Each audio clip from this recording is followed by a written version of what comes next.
Hello, मैं रमान उपमा अपने यूट्यूब चैनल से आप सभी का स्वागत करती हूँ।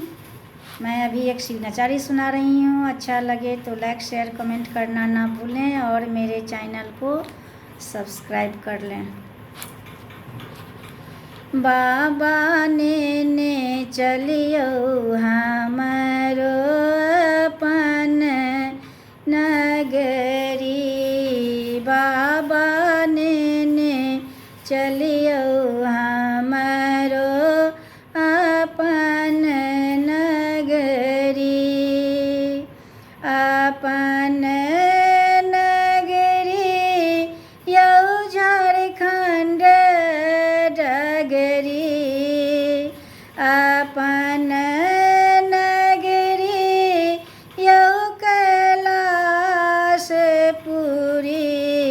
बाबा ने चलियो हमारो अपन नगरी, बाबा ने चलियो हमारो अपन नगरी।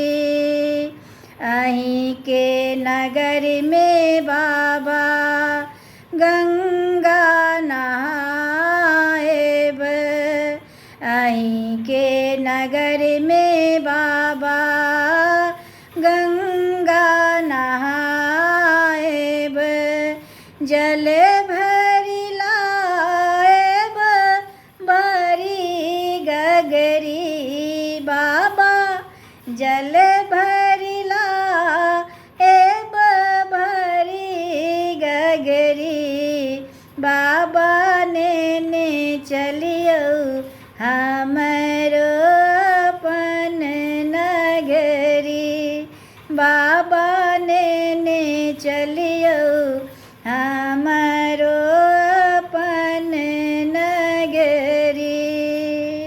कार्तिक खिलाएब बाबा गणपति खिलाएब, कार्तिक खिलाएब बाबा गणपति खिलाएब, और करब आके चाकरी, बाबा और करब आके चाकरी, बाबा ने चलियो हमारो अपन नगरी, बाबा ने चलियो हमारो अपन नगरी।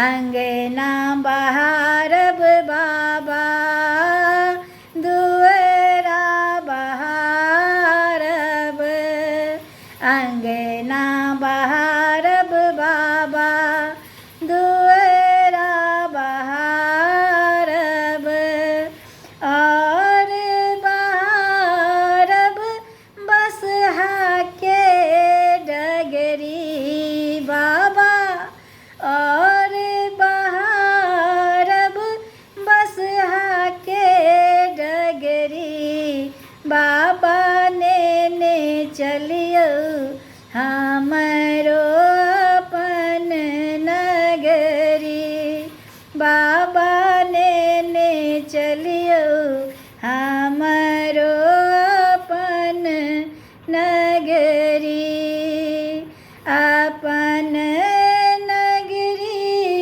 यौ कैलाशपुरी,